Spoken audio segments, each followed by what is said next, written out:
Vous écoutez une prédication dite à l'église Source Féconde, une église centrée sur le salut des âmes.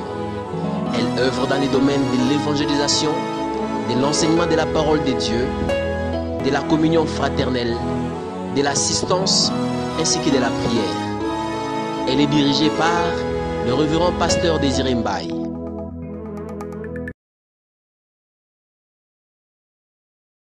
Alléluia. Amen. Amen. Amen.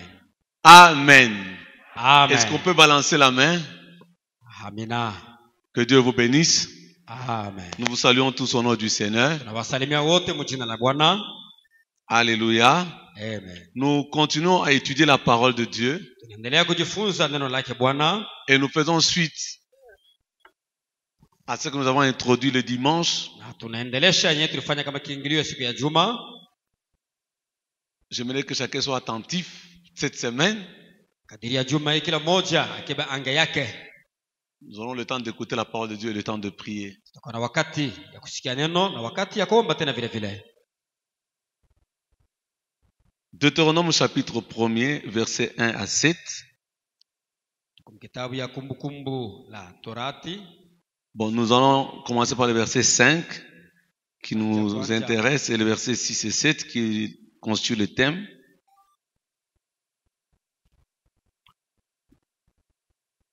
De l'autre côté du Jourdain, dans le pays de Moab, Moïse commença à expliquer cette loi. Il dit, l'Éternel, notre Dieu, nous a dit à Horeb, vous êtes assez restés sur cette montagne, tournez-vous et partez. Amen. Amen. Alléluia. Amen. Nous avons dit que la pensée de Dieu pour l'Église cette année, Tulisema wazo ya Mungu kwa ajili ya kanisa kadiri ya mwaka huo, c'est que vous avez demeuré dans cette montagne, tournez-vous et partez.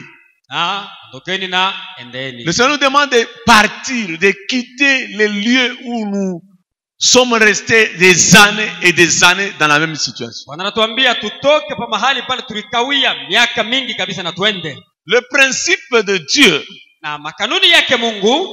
Dieu lui-même, ce n'est pas un Dieu du surplace. Quand tu connais le surplace dans ta vie, comprends déjà qu'il y a quelque chose qui cloche. Dieu n'est pas un Dieu du surplace. Regardez très bien. Il y eut un soir, il y eut un matin, et ce fut un jour. Il change les situations de nos vies.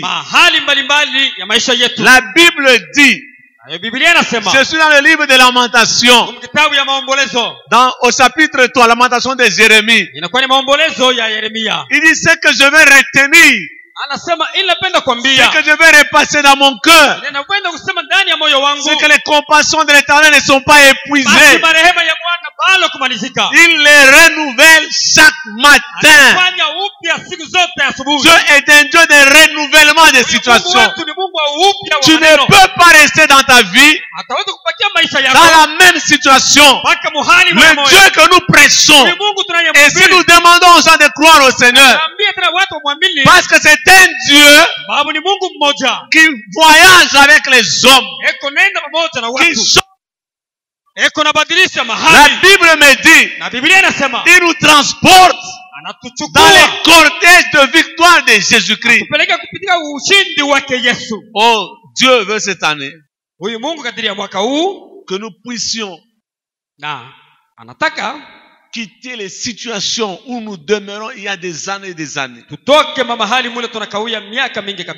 et avancer vers autre chose. Toi qui me suis aujourd'hui, le temps est arrivé. Il y a une loi, comme on a dit dimanche, supérieure à la loi qui te maintient dans la situation où tu es. Il y a une loi supérieure à la maladie qui te maintient dans cette situation, supérieure à la pauvreté, supérieure à la sorcellerie, supérieure aux situations où tu te trouves. yule umaskini na yule mahali yote mle ukwamo. La loi de Dieu. Sheria yake Mungu. Oh bien-aimé, Pendwa, ma prière ombi yangu et le vœu de Dieu, na kutaka kwake Mungu, c'est que nous puissions ensemble wote pamoja avancer vers de nouvelles situations. tusonge mbele ya mambo mapya. Alléluia. Amen. Nous allons lire deux textes. Basi tutafanya masomo mbili. Ruth chapitre 1er, versets 1 à 7. Kitabu ya Ruta sura yake ya kwanza mstari wa kwanza hadi wa 7. Et Matthieu chapitre 4, versets 12-16. Matthieu 4, 12 à 16. Ruth chapitre 1er. Ruta sura yake ya kwanza Versets 1 à 4. mstari wa kwanza hadi wa 4.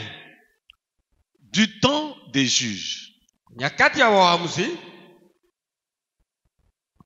Vous voyez déjà comment ce livre commence. Unaona namna gani kitabu hiki kinaanzishwa.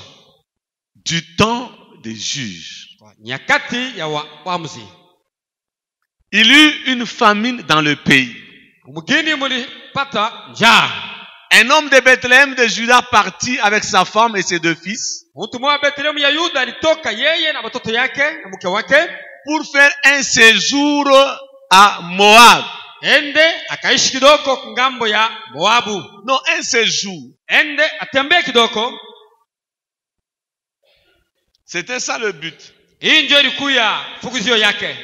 Un séjour à Moab. Aikale kidogo upande wa Moabu. Verset 2. Kumstari wa pili. Le nom de cet homme était Elimelech, c'est Machlon et Kiljon. Jina ya ule mtu alikuwa ni Elimeleki, mke wake alikuwa Naumia na watoto wake wawili Makloni na Kiljoni. Ils étaient Ephrasiens de Bethléem de Juda. Walikuwa watu wa Efrate ya Bethlehem ya Yuda. Arrivés au pays de Moab, anafika penye uji ya Moabu. Regardez la dernière fois, ils y fixèrent leur demeure. Na bakaweka makao zao pale. Ils sont partis pour un séjour. Balienda tu kwa kutembea burevi. Quand ils arrivent à Moab, lakini wanafika penye pa Moabu, ils ont fixé leur demeure. Balitunga makao zao pale. Verset 3. Elimelech, mari de Naomi, mourut. Elimeleki mume wa Naumia alifariki. Et elle resta avec ses 2 fils. Naye akabakia na wana wake wawili. Ils prirent des femmes moabites.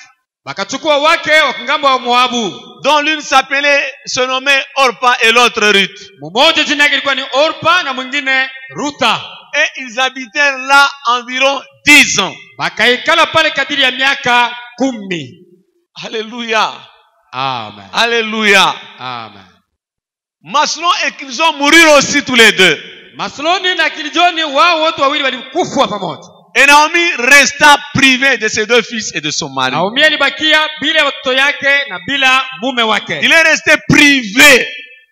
Alibakia bila là à Moab, pale kuichi ya Moab, de son mari, mume wake, de ses 2 fils. na watoto wake wawili.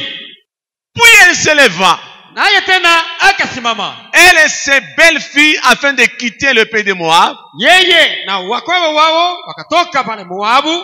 Car elle a pris au pays de Moab que l'Éternel avait visité son peuple et lui avait donné du pain. Sababu alitajia kama kuliko Moabu Bwana alitembelea taifa yake na aliwapatia mkate. Elle sortit du lieu qu'elle habitait. Akatoka pa mahali alikuwa anaikala. Accompagnée de ses 2 belles filles. Akasindikizwa na wakwewe wake wawili. Et elle se mit en route pour retourner dans le pays de Juda. Est-ce qu'on peut acclamer pour la parole de Dieu?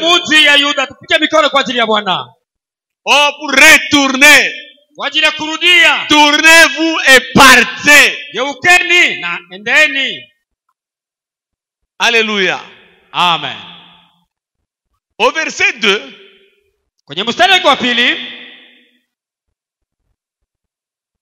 on nous a dit, ils y fixèrent leur demeure. Ils voulaient faire juste un petit séjour. Mais quand ils sont arrivés là, ils ont fixé leur demeure. C'est-à-dire, ils se sont installés là-bas. Maana yake barikana tu pale na kuishi. Ils ont habité là-bas. Baliweza kuikana na kuishi pale.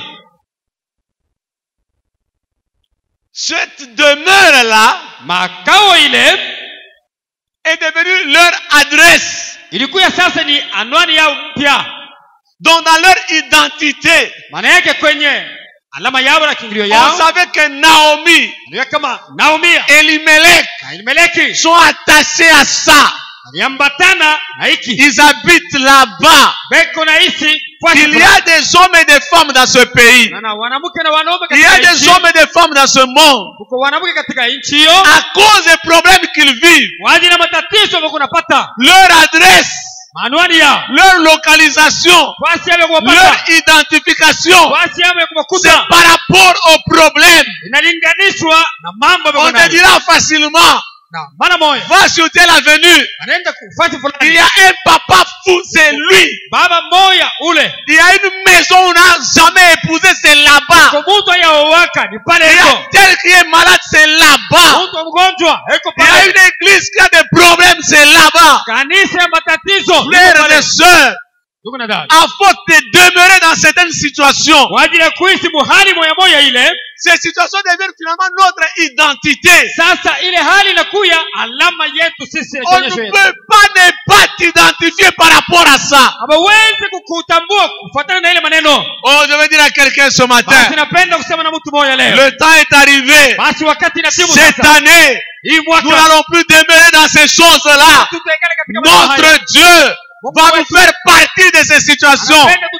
Les gens seront étonnés quand ils nous ont habitués à certains endroits, quand ils nous ont habitués dans certaines situations, ils seront étonnés en nous voyant sortir de là. Je prie le Seigneur, toi qui me suis aujourd'hui, quel que soit le nombre d'années où tu es dans cette situation, le temps de Dieu est arrivé.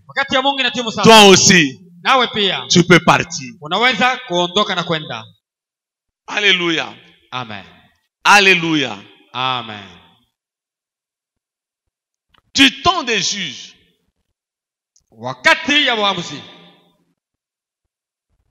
Ça c'est le premier verset. Du temps des juges. Vous savez, quand un livre, quand quelque chose commence comme ça, ça suscite quelque chose dans la tête. Mettez-moi un peu le dernier verset du livre des juges. C'est le verset 24. Chapitre 24, le dernier verset 24. Du livre des juges. Donc c'est le livre qui vient juste avant Ruth. Nous sommes en train d'étudier pour comprendre. Le dernier verset dit ceci. En ce temps-là, donc du temps des juges, donc nous rentrons dans le temps des juges pour comprendre. En ce temps-là, il n'y avait point de roi en Israël. La conséquence, chacun faisait ce qui lui semblait bon.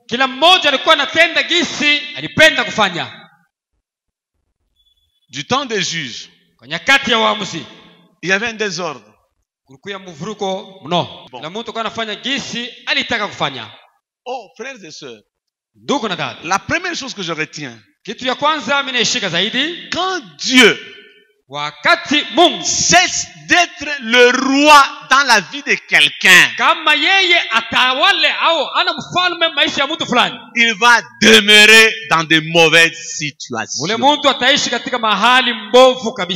une des façons, bien aimés, de ne pas demeurer dans des choses compliquées, que Dieu reste le roi de ta vie. Que ta vie dépende de Dieu. Plusieurs personnes, ils pensent que la vie dépend de l'argent, que la vie dépend des moyens, que la vie dépend des habits, que la vie dépend de la beauté. Non, frère, La vie dépend de Dieu. Si Dieu cesse d'être ton roi, tu feras ce qui te semble bon. Au début, ça ne paraîtra pas comme quelque chose d'extraordinaire. Mais à la fin, tu vas demeurer dans des problèmes, dans la maladie, dans la souffrance et dans la mort éternelle. Que l'éternel Dieu, que Jésus-Christ soit le roi des rois et le Seigneur des seigneurs de ta vie. Est-ce que tu peux d'abord acclamer très fort pour le Seigneur? Oh, il faut que Dieu soit ton roi. Plusieurs personnes ont abandonné Dieu.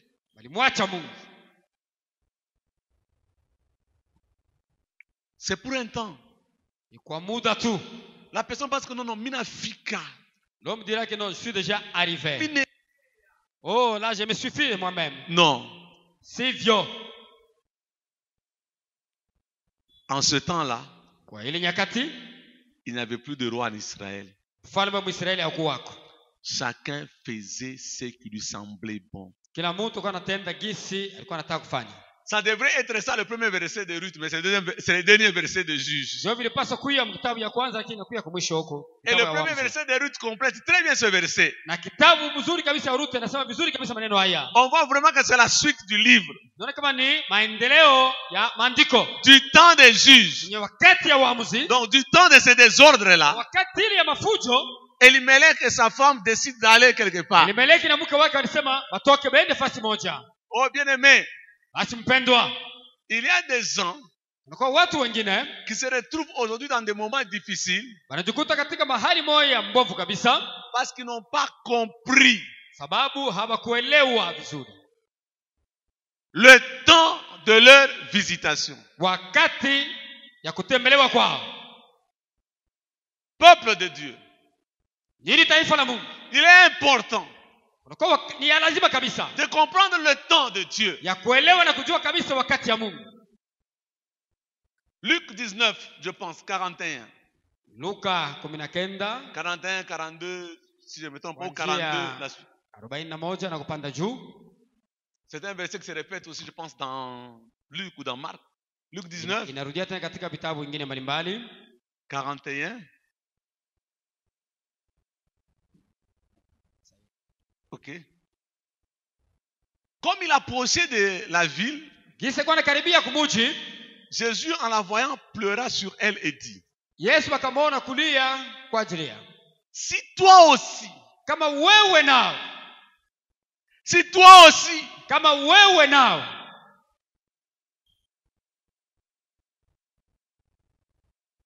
au moins en ce jour qui t'est donné, tu connaissais les choses qui appartiennent à ta paix.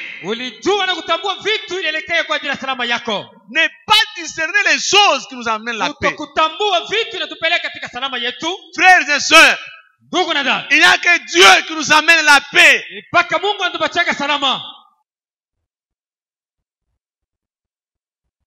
Il n'y a que Dieu.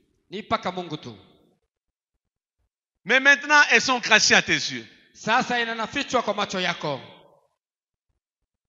Il viendra sur toi des jours où tes ennemis t'environneront de tranchées, t'enfermeront et te serreront de toutes parts. Ils te détruiront, toi et tes enfants, au milieu de toi, et ne laisseront pas en toi pierre sur pierre, parce que tu n'as pas connu le temps où tu as été mais le temps, le temps, c'est le temps. C'est le temps. Il y a un temps, tu peux courir. Fais ce que tu peux faire. Il y a un temps, même faire 10 pas, ça sera difficile. Alors, il faut que pendant le temps où tu pouvais courir, que tu saches investir pour le temps où tu ne sauras pas courir. Le temps est important. Nyakati inakuwa ya lazima kabisa. Si tu utilises mal le temps, Kama unatumia vibaya kabisa nyakati yako, frères et sœurs, ndugu na dada, nous allons nous rendre compte. utaweza kujitambua mwisho. Il y a des hommes extraordinaires sur la terre. Na watu wa ajabu kabisa hapa dunia hii. Ceux qui sont extraordinaires, Ile bafaa kuwa watu wa ajabu. la plus grande chose, Kitu ya kwanza ya muhimu kabisa c'est la façon dont ils utilisent leur temps. ni namna wanatumia nyakati yao. Amen. Je vous dis la vérité. Hii ni ya kweli, tunawaambia nini? La plupart des gens ont même le temps de tuer le temps. Watu wengine beko narabisha wakati yenyewe. Ils tuent le temps. Non, tu veux quoi? Non, je tue un peu le temps. Narabisha tu wakati yenyewe tu. Vous allez voir, Mtaona les gens élevés, watu wenye kuinuliwa zaidi, les gens que nous disons des riches ou des watu tunasema richards, ni watu watajiri kabisa, ils sont presque anormaux. mkubaona tu kama habana muhali tena kawaida. Ils utilisent leur temps sérieusement. Beko natumia hakika nyakati yao yote. Ils travaillent anormalement. Beko natumika zaidi ya uwezo yao. Frères et sœurs, Ndugu na dada, surtout pentecôtistes, zaidi wa watu wa Kipentekosta, je le dis, nayasema tena, sachons utiliser le temps. tutumie zaidi wakati vizuri kabisa. C'est avec douleur que je dis ces choses. Nasema neno haya na maumivu moyoni kabisa. Frère, le temps est précieux. Upendwa, wakati ni ya damani kabisa.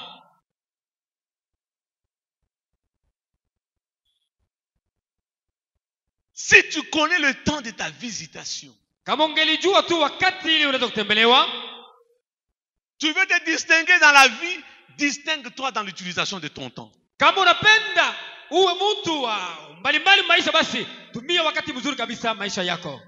Si tu as le temps, tu as le temps de tuer le temps, c'est mauvais. Kama wakati uko nayo lakini uko naiponda kwa bure, haitoshe kitu, ni mbali.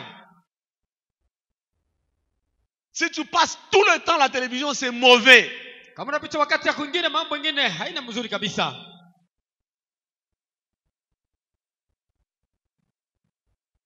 Le temps est précieux. Nyakati inakuwa ya dhamani kabisa. Le temps Nyakati peut faire que tu demeures inaweza kufanisha dans la gloire unaekala mutukufu, ou tu demeures dans la honte. wala unaekala katika hali ya haya.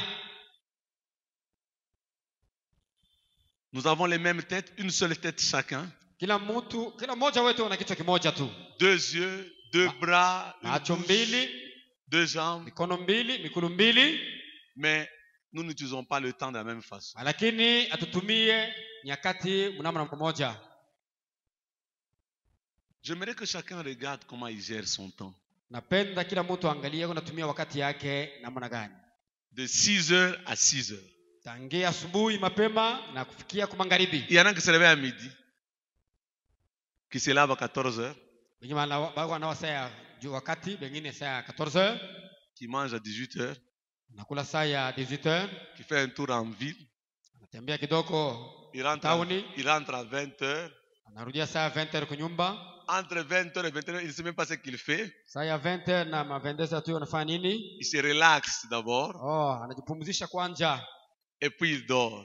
kisha analala. Demain, il est encore à 10h debout. Kesho tena 10h analamuka, Ou il est à 6h, il va à la montagne.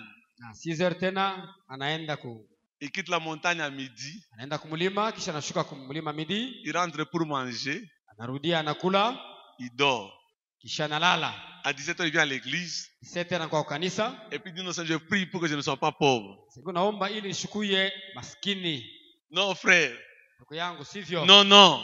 Pana. Ça ne marche pas comme ça. Abiendekake vile. Le temps est précieux. Wakati kuya damani kabisa. Le temps est précieux. Wakati ni ya damani kabisa. Il est précieux. Hakika ni ya damani. Jésus-Christ utilisait bien le temps. Yesu anasema Dieu a bien utilisé son temps.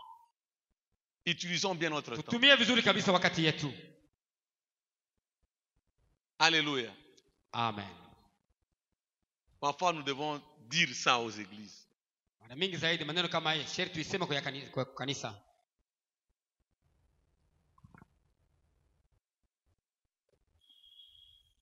du temps des juges, nyakati ya waamuzi, il y eut une famine dans le pays. mkini muliingia njala kubwa kabisa. Ah, la deuxième chose Na kitu ya pili qui pousse les gens à demeurer dans des situations compliquées, kuna sukuma batu bekali katika mahali mbovu kabisa, c'est la famine. ni mambo kuhusu njaa. Je ne veux pas compliquer les choses en parlant de la famine de la parole de Dieu, on va y arriver. Mais je parle d'abord de la famine, njala. Kusumbulia mambo ya njala tu. Il y a des gens, kuna na watu wengine juu ya njala, à cause de la famine, banaenda kuingia mubintu bya bubaya sont sana. entrés dans des choses très compliquées.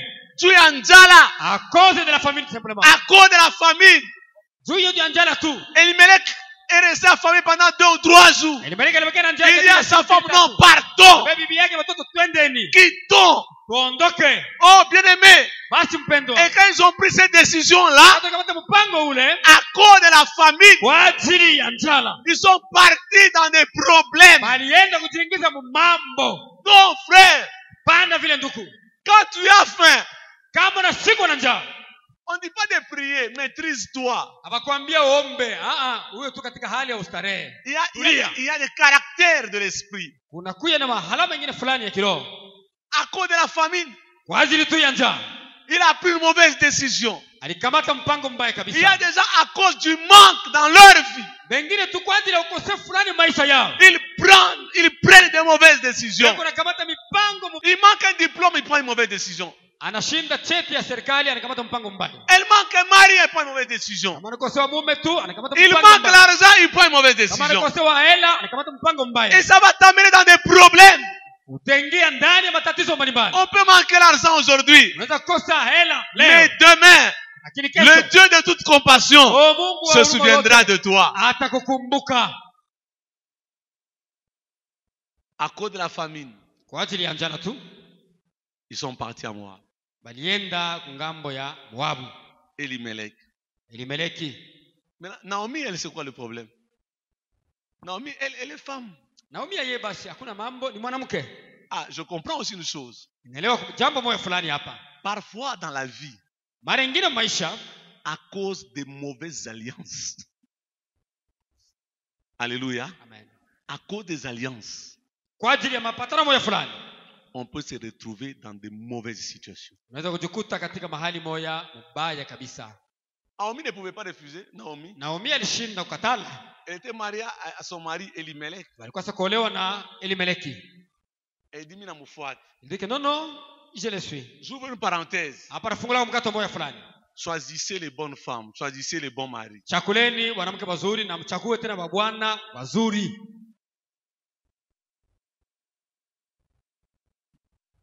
Kumbele. Dans les jours à venir, Zote tunajua kama tuchakula bibi mzuri wala bwana mzuri. c'est là où nous saurons que nous avons fait un bon choix ou un mauvais choix. Haina ile siku Ce tulichakula. n'est pas les mêmes jours là nous allons choisir que nous aurons des conséquences. Mungu anakusaidia sana. Oh Dieu il nous a beaucoup aidé. La pauvre Naomi.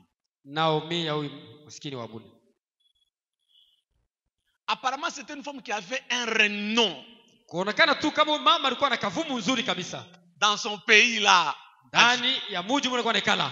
Mais quand elle rentrait, Sasa wakati anaweza kurudia tena, les gens sont partis à sa rencontre. watu walienda wampokelee. Mais à cause du choix qu'elle avait fait dans sa vie, Kwa ajili ya ile uchaguzi alifanya maisha yake, à cause de son alliance de mariage, kwa ajili ya mapatano yake ya ndoa, elle s'est retrouvée dans des problèmes. alijikuta magumu mbalimbali. Aujourd'hui, peut-être que tu es dans les problèmes Wengine leo na huko magumu à mbalimbali. cause des alliances, Kwa ajili ya à cause des mapatano, amitiés, kwa ajili ya à cause de urafiki, telle ou telle kwa chose, ajili ya mambo kadhalika. telle ou telle relation. Mara nyingine kwa ajili ya mahusiano kadhalika. Alléluia. Amen. Alléluia. Amen. Oh, c'est dommage. Bien-aimé, Manduku, vous savez, dans la Bible, unajua ndani ya Biblia, dans le livre de Genèse, kitabu ya Mwanzo, la Bible dit, Biblia inasema hivi, il y eut une famine kulikuwa njala du temps d'Isaac. wakati ya Isaka. Je pense dans Genèse chapitre 29, quelque part là. Il y a eu une famine. Kitabu ya Mwanzo, njala nayo iliingia tena. Tout le monde fuyait. Watu wote walianza kukimbia. Mais Dieu a dit à Isaac, reste là. Mungu alimwambia Isaka, baki pale pale. Ne pars pas. Usiondoke kama. Mais ce n'est pas que la situation était favorable. Anasema wakati ilikuwa ya mzuri, hapana. Isaac est resté. Isaka alibakia. Après la mort d'Abraham. Kisha kufa kwa Ibrahim.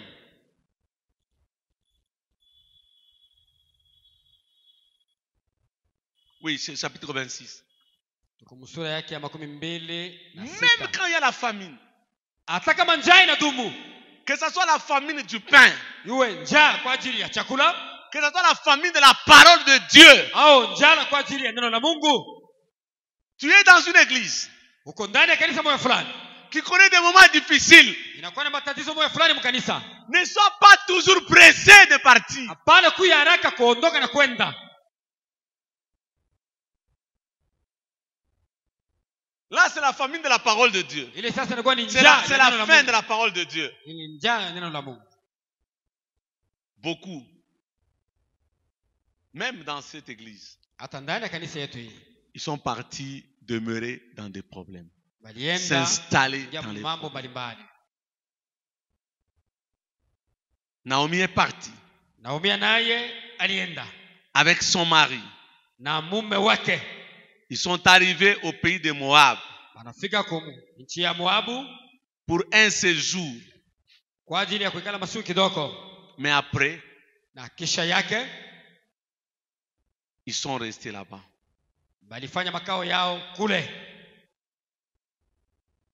Conséquence. L'homme est mort.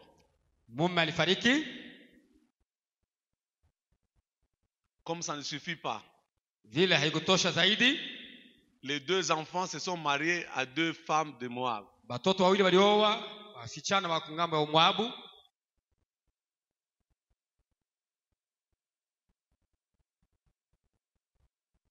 Une des choses aussi qui a fait que ces gens sont restés longtemps là-bas, ce sont les relations qu'ils ont aussi contractées là-bas.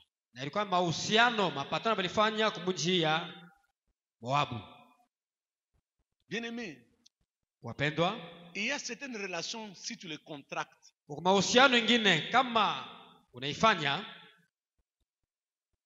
on dit toujours qu'ils s'assemblent.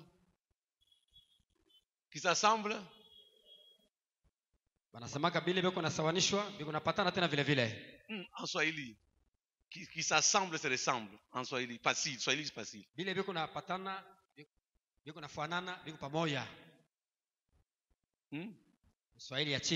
s'assemblent se ressemblent. Ceux-là qui se mettent ensemble, ils se ressemblent aussi. Donc il y a certaines relations. Si tu y entres, toi aussi tu vas te ressembler. Si tu entres dans la relation avec un sorcier, oh, tu commenceras à sauter aussi. Tu commenceras à sauter aussi. Il y a certains amis. C'est pourquoi il faut choisir de bons amis. Mieux vaut ne pas avoir d'amis que d'en avoir de mauvais. Parce que qui s'assemblent se ressemblent.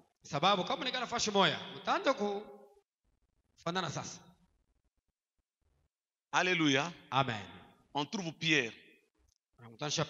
On lui dit, toi, par ta façon de parler,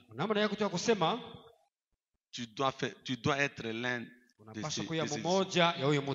Pierre dit non. Alléluia. Amen. À force de rester avec Jésus, Pierre ne pouvait plus se cacher. D'ailleurs, c'est comme ça qu'on a appelé les disciples les chrétiens. Ils ressemblaient à Jésus-Christ. Moïse à la montagne, quand il est resté 40 jours, son visage était rayonnant de la gloire. Si tu t'assembles avec quelqu'un, tu seras comme lui.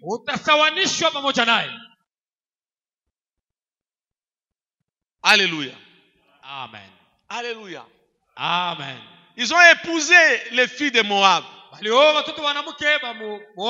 Or, Moab commence déjà par des problèmes.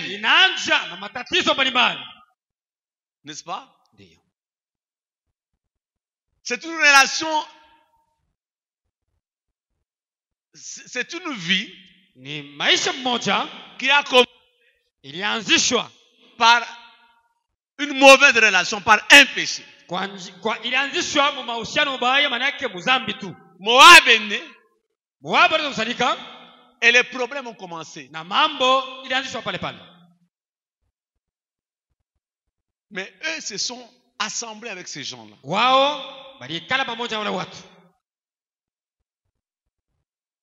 Je récapitule. Le temps, ils n'ont pas compris.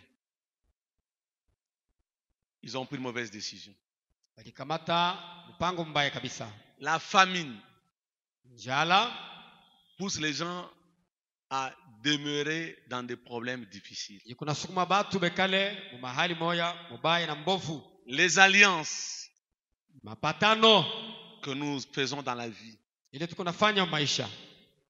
Naomi s'est retrouvée dans les problèmes parce qu'elle était épouse d'Elimelech. Elle n'avait pas de choix.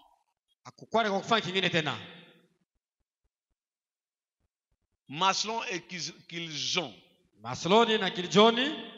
ils ont épousé les filles de Moab. À cause de ce mariage-là, ils sont restés là-bas. Et comme il n'y avait pas de Dieu du temps des juges, ils ont commencé à adorer les dieux de Moab.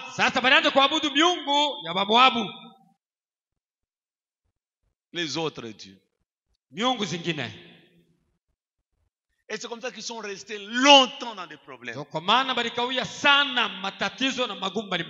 ne connais pas ce qui fait que tu restes longtemps dans la situation où tu es.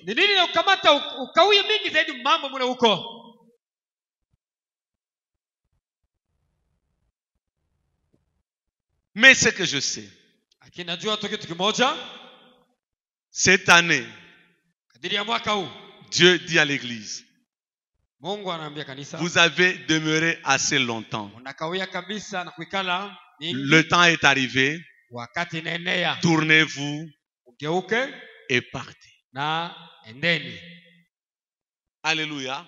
Amen. Qu'est-ce qui s'est passé? Naomi, là où elle était. Oh, ça j'aime le Seigneur. C'est ça la bonne nouvelle de Jésus-Christ.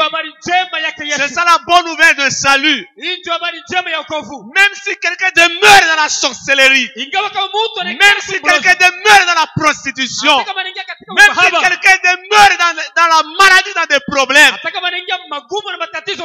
il y a toujours un jour, comme aujourd'hui, où tu vas entendre une bonne nouvelle. Que Dieu a visité son peuple. Alléluia.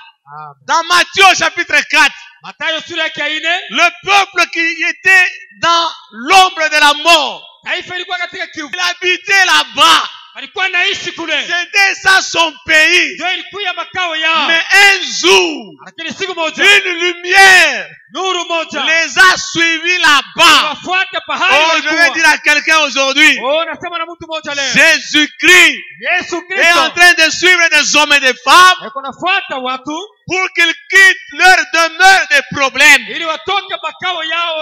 pour quitter la demeure de la maladie, pour quitter la demeure de la catastrophe, de l'opprobre et de la honte. Ça, c'est la bonne nouvelle de Jésus-Christ. Oh, quelle que soit ta situation, il y a toujours un jour une porte de sortie. na mlango moja yakaonekana ya kutokea iko wako. Alléluia. Amen. Il y a une porte de sortie. Kuna kwa mlango moja unaweza Je suis kutokea. venu annoncer à quelqu'un aujourd'hui. Ndio inatangaza kwa mtu moja leo. Il y a toujours une porte de sortie. Mpaka njia moja utatokea. C'est comme ça que Moïse a dit. Ndio kwa maana Musa alisema, Dieu a donné une loi. Mungu alileta sheria moja. Vous avez tourné longtemps. Mnazunguka sana zaidi. Mais maintenant, Na sasa hivi partez. endeni. Allez vers d'autres pays. Mwende katika makao zingine. Oui, tu iras vers d'autres pays. Tu iras vers d'autres horizons. Utenda katika mafasi Tu zingine. iras vers la plaine. Utenda Vers la plaine. utenda Vers la montagne. Utenda milima. Tu iras jusqu'à. Utenda paka tu. Alléluia. Amen. Jusqu'à. Utenda mpaka tu. Là où tu pensais que ce n'était pas une limite. Kule utaona kama kuna mipaka tena. Oh bien-aimé. Wapendwa, Tout ce qui existe sur la terre, yote kwa hapa dunia, c'est sous le contrôle de l'Éternel. yote inaongozwa na Bwana. La Bible dit, Na Biblia inasema, il est l'espoir des extrémités, de toutes les extrémités lointaines de la terre et de la mer. yeye iko tumaini katika mipaka yote ya mbali ya bahari na ya udongo. Et je prie toujours, Na naomba kila siku, Seigneur, Bwana, on n'est pas encore arrivé aux extrémités de la terre. hatubali kufika kwenye mipaka ya ulimwengu. Que Dieu fasse grâce. Basi Bwana utendee kwa neema tu. Un jour que tu arrives aux extrémités de la Siku terre. moja tufika kwenye mipaka ya ulimwengu. Malheureusement, la terre, on dirait que la terre n'a pas d'extrémité. Na kwa ole tu Comme dunia elle ina est, mipaka. comme elle est ronde. Haina na mwisho sababu Mais il y a tu. toujours des points éloignés. Kuna kwa nafasi nyingine ya mbali kabisa. Là où tu peux arriver. Kule unaweza kufika. Je suis sûr Kwa hakikisha kamili. que nos enfants, Kama watoto yetu, peut-être que nous aussi, wengine nasi pia, Dieu nous fera grâce Mungu kutunaemishia d'atteindre les extrémités de la ya terre. kufika kwa mipaka ya dunia. Amen. Tiens, vous ne voulez pas applaudir pour vos enfants? Amen. Pika mikono kwa ajili yako. Oh, gloire au Seigneur. C'est possible, bien-aimé. Inawezekana wapendwa. C'est possible, bien-aimé. Inawezekana tu. Ce que j'ai aimé,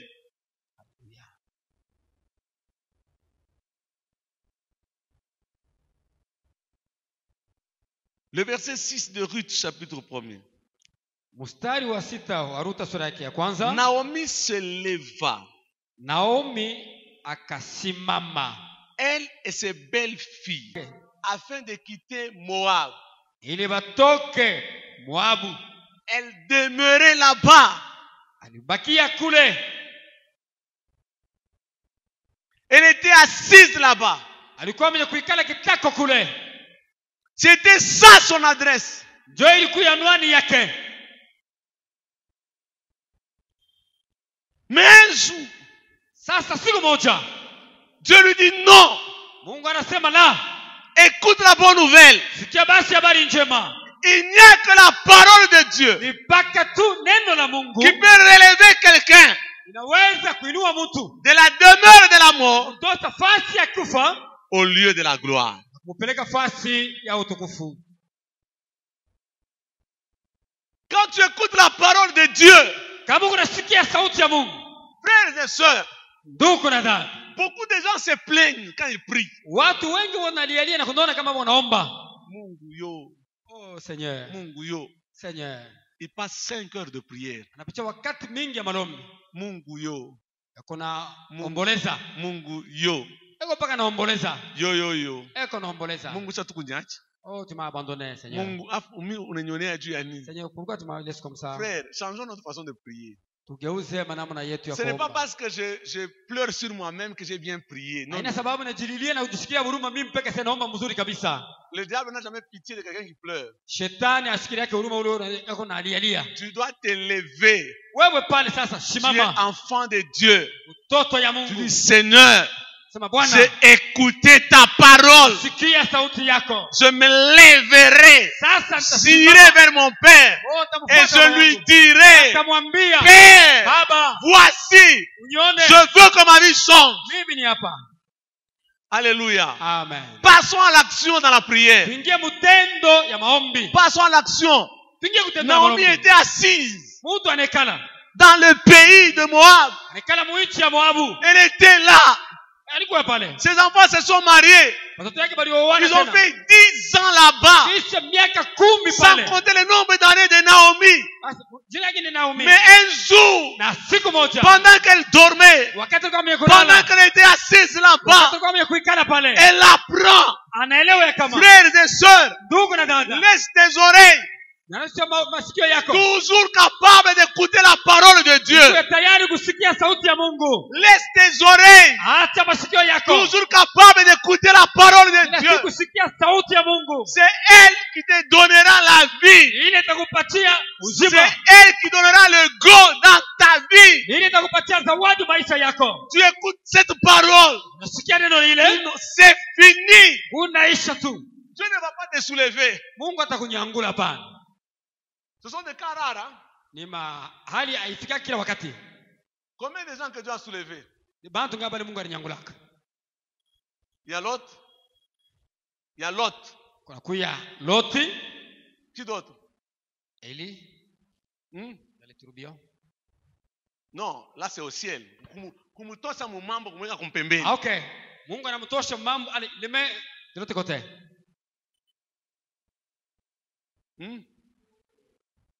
Non, Noé Mungu anamwambia ingia mu l'arche en c'est quoi? Ingia mu arche. Safina. Il est entré. C'est l'autre où les anges allaient hop, paf. Mais la plupart, tu dois marcher toi-même. Frère, il y a une décision à prendre. Quand Naomi a entendu, quand tu entends la parole de Dieu, Naomi s'est dit non, je dois quitter. La décision de quitter t'appartient. Ah, ici les Pentecôtistes, on n'aime pas ça. On pense que Mungu atakusukuma. Dieu va te pousser. Quand quelqu'un dit Dieu délivre-moi, dans sa tête, Dieu prend. Il vient et le jette là. C'est ça la délivrance. Non, frère. Tu dois prendre la décision de quitter. Naomi a entendu. Qu'est-ce que tu fais de la parole que tu entends? Qu'est-ce que tu fais de la parole de Dieu que tu entends? Quand Naomi a entendu la parole de Dieu, elle s'est levée. Oh, ça j'aime. Ça j'aime. Frères et sœurs, pour entrer dans ton héritage, première chose, elle s'est levée. Deuxième chose, elle a commencé à couper des relations. Elle appelle ses deux belles filles. Elle dit aujourd'hui, restez. Moi je pars. Restez avec votre pays. Deuxièmement, restez avec vos dieux. Frères et sœurs, il y a des moments de décision.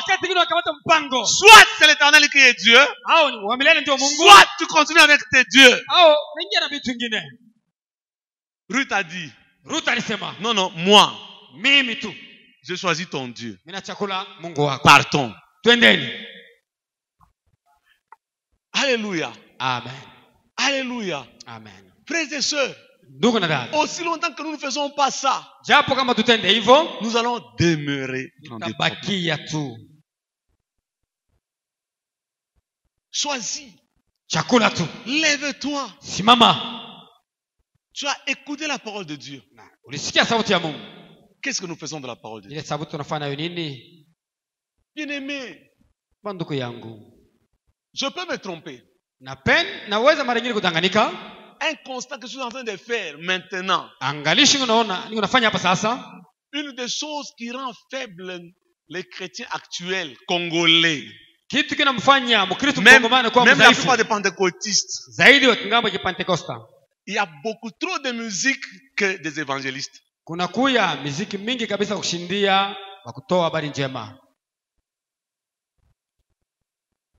Je vous dis, j'aime la musique, j'aime danser pour le Seigneur. Les gens ont les écouteurs partout, il y a trop de musique. Mais la parole de Dieu qui change. Là où on se lève, on prend la décision. Il n'y en a pas.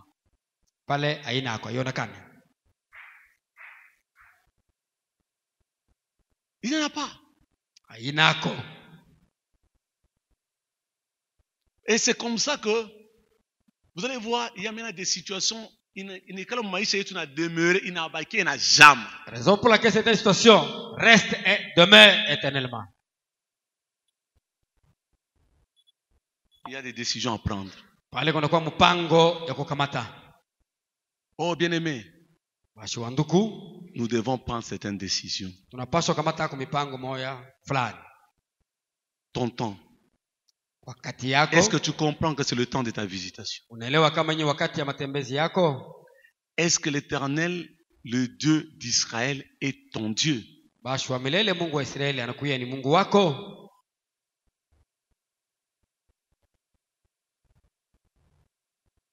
Est-ce que tes alliances sont de bonnes alliances? Est-ce que tes relations sont de bonnes relations? Ce qui est merveilleux, c'est qu'on ne demeure pas dans l'église. Ça, c'est à l'extérieur de l'église. La vie, c'est à l'extérieur de l'église. Non, bien aimé. Vous avez assez demeuré. Donc, nous sommes en train de parler des choses qui nous amènent à demeurer dans des problèmes. Et ce sont ces choses-là que nous voulons enlever dans notre vie. Et qu'est-ce qui va nous aider à enlever ces choses dans notre vie? C'est la parole de Dieu. Bien aimé, même dans tes affaires, tu tournes en rond. Est-ce que tu as compris le temps de faire les affaires que tu fais? Est-ce que tu as regardé tes alliances, tes relations, ton Dieu? Toutes ces choses-là, elles sont importantes pour nous. Le monde n'a pas de pitié. Les gens du monde sont méchants, frère. Il n'y a pas de pitié. Il n'y a pas de quelqu'un qui te donne gratuitement, ça n'existe pas. À moins qu'il soit un vrai enfant de Dieu. À moins qu'il soit un vrai enfant de Dieu. Oh, bien aimé, nous devons aimer le Seigneur et nous accrocher au Seigneur. Nous accrocher au Seigneur.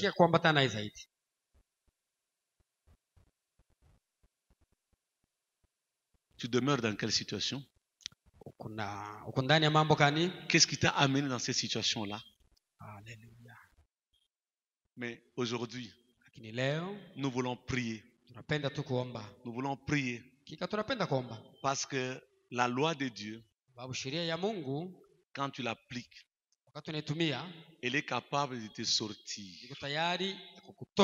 Oh frères et sœurs, il y a des femmes qui n'avaient pas d'enfants, qui ont demeuré des années dans la stérilité, mais à qui Dieu a donné des enfants. Il y a des femmes qui étaient la risée de tout le monde. Mais un jour, Dieu les a sortis de cette situation.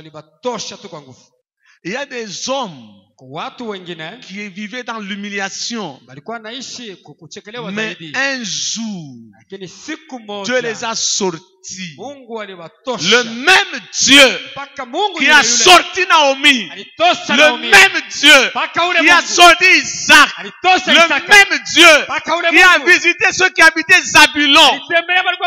Ce Dieu-là n'a pas changé. Il est capable aujourd'hui de le faire aussi pour toi. De le faire pour toi. Parce qu'il a un principe. Il renouvelle ses compassions.